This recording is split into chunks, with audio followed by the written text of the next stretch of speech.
Assalamualaikum warahmatullahi wabarakatuh. Apa kabar teman-teman semuanya? Terima kasih sudah klik video ini. Bersama aku Devi Puspita. Semoga kita semua selalu dalam lindungan Allah Subhanahu wa taala.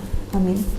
Oke teman-teman, kalau kamu perhatikan akhir-akhir ini, atau bukan cuma akhir-akhir ini sebenarnya, tapi sudah sering kali terjadi, kita lihat di berita beberapa kasus peristiwa tragis terjadi seperti pembunuhan, kemudian pembakaran seseorang, berawal dari ketidakmampuan seseorang mengatasi emosi negatif yang dirasakan. Contoh yang beberapa hari lalu terjadi, seorang oknum polisi di Sumatera Selatan tega membakar mantan pacarnya sendiri karena tidak terima diputusin. Kemudian beberapa waktu yang lalu terjadi juga dengan motif yang sama, karena tidak terima diputusin sama pacarnya, dia tega membakar pacarnya sendiri hingga akhirnya meninggal. Lalu karena cemburu, seorang laki-laki tega mengakhiri hidup pasangannya dengan cara dicekik lehernya, kemudian dimasukkan ke dalam sarung dan dibuang di bawah jembatan. Lalu lagi, seorang ibu tega menganiaya anaknya hingga meninggal karena anaknya tidak mau belajar online. Kemudian karena anaknya merengek minta uang jajan, seorang ibu tega membenturkan kepala anaknya ke tembok hingga meninggal dunia. Banyak sekali kasus yang terjadi, pembunuhan, tindakan kekerasan yang diawali karena ketidakmampuan seorang mengatasi emosi negatif yang dirasakan. Emosi negatif apa? Seperti kasus pembakaran itu tadi, akan penolakan. Terus kemudian kecemburuan, merasa tertolak, merasa diabaikan, merasa tidak diterima, kemudian merasa insecure, hingga akhirnya emosi-emosi negatif ini tidak teratasi dengan baik dan kemudian mengeksekusi dengan cara yang tidak manusiawi, dengan cara yang tidak sehat, melampiaskan kemarahan, kekecewaan yang dirasakan ke objek. Objeknya di sini bukan benda, tapi ke manusia yang punya nyawa. Dan itu sedih dan itu miris sekali. Kita akan membahas salah satu kasus yang aku sebutkan tadi, yaitu seorang oknum polisi yang tega membakar mantan pacarnya karena tidak terima diputusin. Gimana bisa orang bisa setega itu? Jadi korban dan pelaku sudah menjalin hubungan selama 1,5 tahun. Hingga suatu ketika korban mengetahui bahwa pacarnya atau pelaku yang seorang oknum polisi ini ternyata sudah memiliki istri dan juga anak. Dan pada saat itu posisi istrinya sedang hamil tua, hingga akhirnya korban memutuskan untuk mengakhiri hubungan mereka. Nah, ternyata pelaku tidak terima korban memutuskan atau mengakhiri hubungan mereka berdua. Hingga setelah itu pelaku terus-terusan berusaha untuk mengejar korban, untuk minta balikan, terus-terusan berusaha untuk menghubungi korban. Hingga akhirnya korban berusaha untuk menghindar dari pelaku dengan cara memblokir WhatsApp-nya, terus kemudian masih di SMS aja, hingga korban sampai pindah tempat tinggal ke rumah temannya yang menjadi tempat kejadian. Hingga suatu malam, karena pelaku sudah mengetahui korban tinggal di mana, tidur di mana, dia ke sana dengan membawa 2 botol bensin yang direncanakan dia untuk membakar korban. Dengan awalan dia matiin tuh meteran listrik di kos-kosan itu hingga mati lampu. Terus teman korban ini keluar karena penasaran, mau nyalain lampu. Nah, ketika keluar dia sudah lihat ternyata pelaku sudah ada di sana. Hingga singkat cerita, dia mendobrak kamar korban, kemudian mereka cekcok, memaki-maki. Menurut keterangan dari teman korban, pelaku ini memaki-maki korban sembari menyiramkan bensin yang dia bawa itu dan juga sambil membawa korek. Dengan niat untuk memisahkan mereka dan bilang, "Jangan berantem di sini lah, malu didengerin tetangga malam-malam juga." Bukannya malah pelaku berhenti, bukannya pelaku malah adem ya, tapi malah dia kesulut emosinya dan bilang ngancem ke teman korban juga, "Kamu gak perlu ikut campur urusan aku deh, kalau kamu gak mau aku siram." Dan sampai jumpa di next video, bentuknya seperti itu.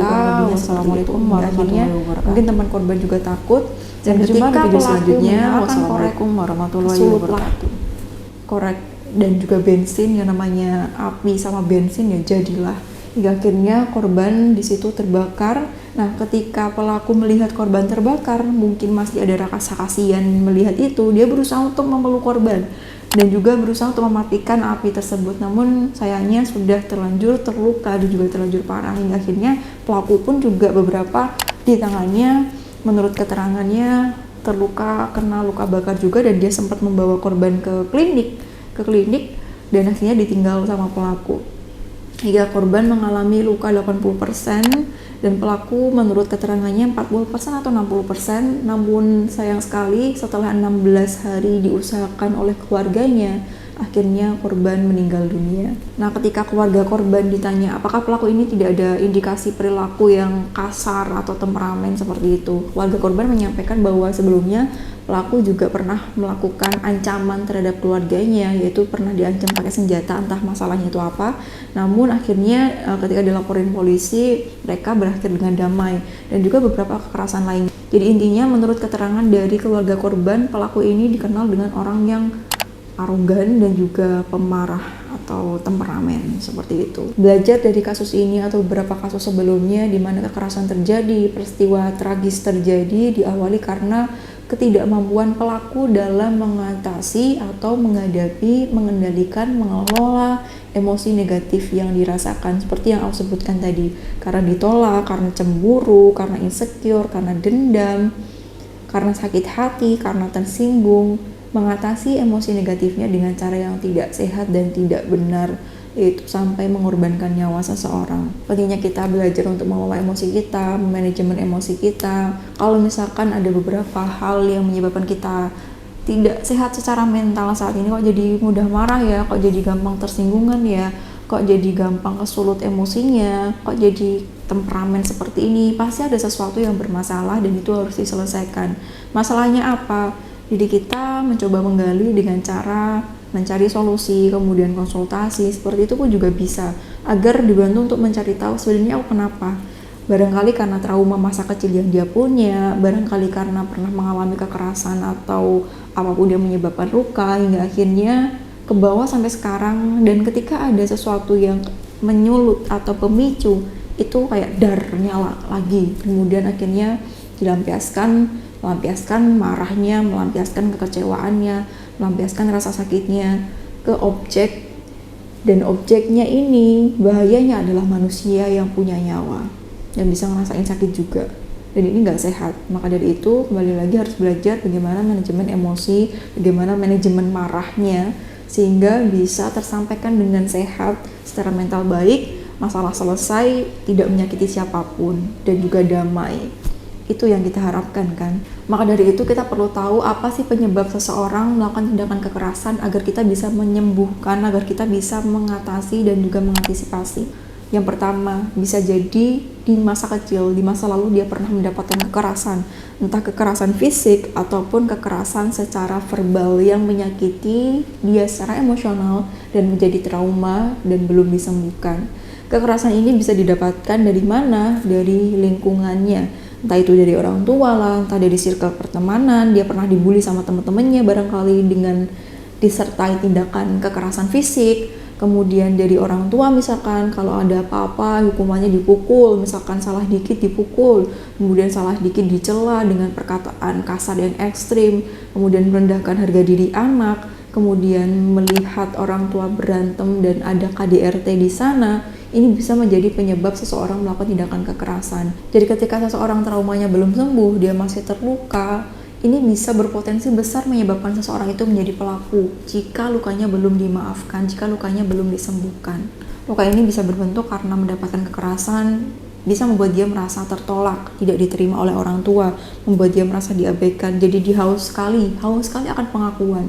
Seperti kasus yang terjadi ini bisa jadi sebabnya karena dulu di masa kecil dia pernah mendapatkan kekerasan dari orang tuanya atau lingkungan dia berada di masa kecil, dan ketika dia melakukan kesalahan sedikit nih misalkan, itu dihukum, hukumannya misalkan dipukul, kemudian dikata-katain secara kasar, sehingga membuat dia merasa tertolak dan tidak diterima, tidak pernah mendapatkan validasi dari orang tua, sehingga dia sensitif sekali terhadap penolakan.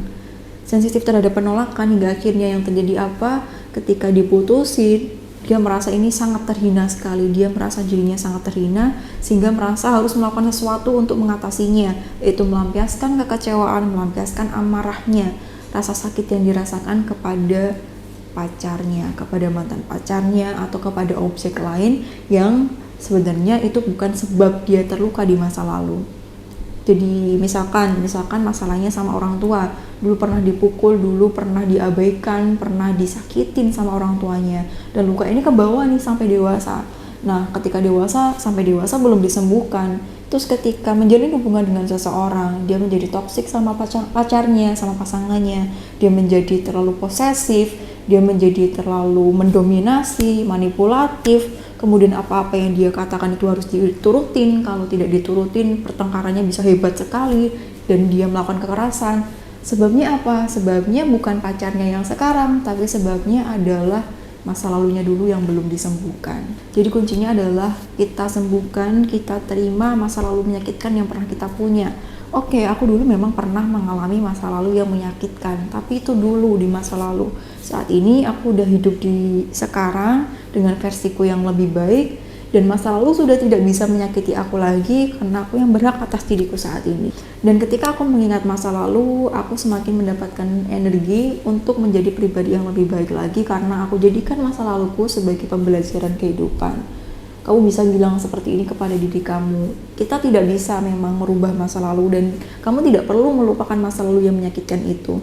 Karena tugas kita adalah bukan melupakan masa lalu itu, tapi menjadikannya sebagai pembelajaran agar saat ini ketika kita ingat lagi, perasaan kita sudah baik-baik saja.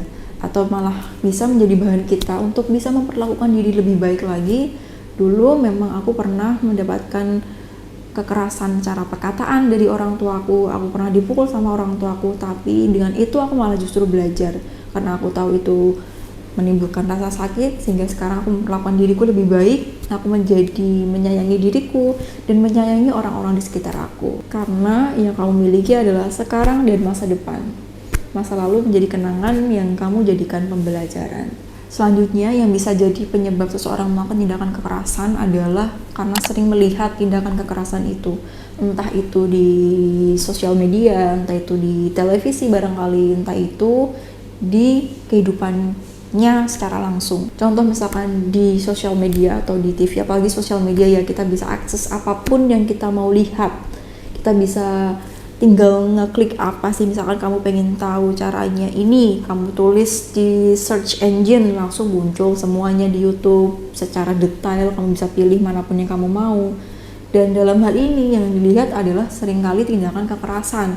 Makanya anak-anak ketika nonton sesuatu harus ada bimbingan orang tua, harus ada pendampingan dan pengawasan orang tua, agar dia tidak menyimpulkan apa yang dia lihat sebagaimana kesimpulan menurut dia pada saat itu. Karena anak-anak itu ketika mengambil kesimpulan, itu apa yang dia lihat, oh gitu, sama dia seperti itu. Jadi harus ada dampingan orang tua. Misalnya nih, ketika masih kecil seringkali nonton tontonan berantem, nonton tontonan yang membuli teman-temannya, menindas teman-temannya. Nah, ini tidak bagus untuk dilihat. Kalau dia nonton sendiri tanpa ada bimbingan dari orang dewasa untuk meluruskan ini, jangan kayak gitu ya, itu nggak bagus ya, maka dia bisa melihat, wah kayaknya keren, dan akhirnya dia melakukan tindakan bully misalkan ke teman-temannya karena melihat apa yang dilihat itu keren. Nah, ini kan berbahaya sekali, sehingga apa yang kita tonton itu juga kita perlu pilih-pilih, apa yang anak-anak tonton itu juga kita perlu pilih-pilih, dan juga harus ada pengawasan dan juga bimbingan dari orang tua agar dia tidak mengambil kesimpulan sendiri bahwa tindakan yang seperti ini, oh kalau aku ditolak berarti aku harus berantem, oh kalau aku tidak diterima berarti aku harus membalas, oh berarti kalau misalkan aku lagi sedih aku harus melakukan tindakan yang kasar seperti ini, agar dia tidak mengambil keputusan seperti itu, karena itu berbahaya sekali. Kita tidak bisa mengawasi untuk orang tua mungkin yang merasakan bahwa orang tua tidak bisa mengawasi anak 24 jam. Kalau kita biarkan mereka nonton hal-hal seperti ini, lalu apa jadinya mereka nanti ketika mereka punya masalah yang sama, ketika mereka dalam kehidupan nanti menemukan ujian-ujian kehidupan. Maka dari itu perlunya bimbingan orang tua, kemudian perlunya pengawasan orang tua, agar dia ketika punya ujian atau stres dalam hidupnya, ada stresor dalam hidupnya, dia tidak mengeksekusi dan mengatasi dengan cara yang tidak sehat. Karena itu bisa membahayakan diri sendiri dan juga lingkungan sekitarnya. Selanjutnya, alasan seorang melakukan tindakan kekerasan, menjadi kasar dan juga arogan temperamen, bisa juga karena label yang pernah diberikan kepadanya, entah itu dari orang tua ataupun lingkungan sekitarnya secara umum. Misalnya nih, dulu ketika masih kecil, minta jajan, kemudian nangis, nggak diturutin sama orang tuanya, nangis. Nah, ketika nangis ini orang tua tidak mencoba menenangkan dengan baik, tapi malah dimarah-marahin, kemudian dibilang gini, kamu anak nakal, ini anak bandel banget sih, ini anak nakal banget. Kemudian ketika lebih dewasa, berantem sama temennya atau punya masalah sama temennya, tidak di-counter dengan baik, justru malah disalah-salahin. Dalam hal ini sambil dikata-katain, misalkan ini anak ambekan, ini anak pemarah, ini anak emosional, ini anak temperamen banget jadi orang. Sehingga yang terjadi apa, dia percaya karena ini sering dikeluarkan, karena ini sering diutarakan kepada dirinya, maka secara nggak sadar dia menjadi percaya, oh aku anak nakal, oh aku anak yang temperamen, oh aku anak yang kasar. Sehingga dilakukan apa, karena dia percaya dia seperti itu secara tidak sadar, maka ketika ada masalah, ketika ada sesuatu yang tidak sesuai dengan keinginannya, dia jadi pemarah sekali, dia jadi tidak bisa terkendali emosinya, dia jadi emosian kayak gitu, dan juga melakukan tindakan kekerasan entah terhadap orang di sekitarnya ataupun ketika dia menjalin hubungan dengan seseorang. Maka dari itu penting sekali kita belajar tentang stress management, emotional management, kemudian kita belajar tentang ilmu parenting, kita mencari tahu tentang diri kita. Kira-kira kalau misalkan aku sekarang itu gampang tersinggungan, gampang terluka, dan gampang marah, temperamen, itu apa ya? Itu kenapa ya? Kemudian cari solusi, cari tahu agar ini bisa teratasi, agar luka-luka yang masih ada itu menemukan obatnya. Kita mencari obatnya, kita cari solusinya, karena setiap luka itu pasti ada obatnya, pasti ada penawarnya. Seperti itu, agar hal-hal ini tidak terjadi lagi teman-teman.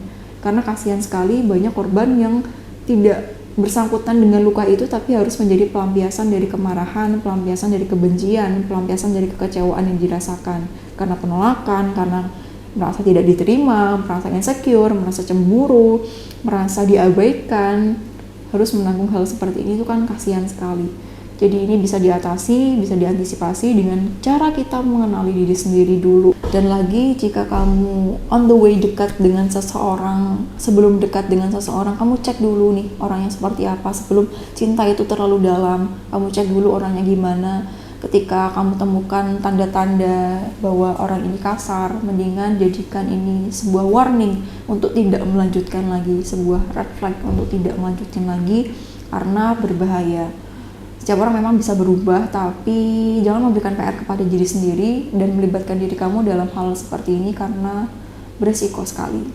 Dan yang penting juga harus kita lakukan, selain kita berusaha, kita juga harus minta perlindungan sama Allah Subhanahu wa Ta'ala agar dilindungi dari orang-orang yang tidak baik. Karena Allah yang tahu kita mau ketemu siapa, kemudian kita berinteraksi dengan siapa, orang ini baik atau enggak buat diri kita saat ini dan juga masa depan kita. Intinya kita meminta perlindungan sama Allah agar dibersamakan dengan orang-orang yang baik-baik aja. Seperti itu teman-teman. Jadi seperti itu, lakukan pengecekan sebelum kamu dekat dengan seseorang. Karena kalau sudah terlanjur cinta, itu nanti biasanya yang terjadi pengambilan keputusan diambil bukan oleh logika tapi oleh rasa, dan itu resikonya besar sekali. Jadi seperti itu teman-teman, semoga almarhumah diterima di tempat terbaik Allah Subhanahu wa Ta'ala dan pelaku mendapatkan balasan sebagaimana yang seharusnya dia dapatkan dan diberikan hidayah untuk menjadi pribadi yang lebih baik lagi. Sampai jumpa di next video bersama aku Devi Puspita. Wassalamualaikum warahmatullahi wabarakatuh.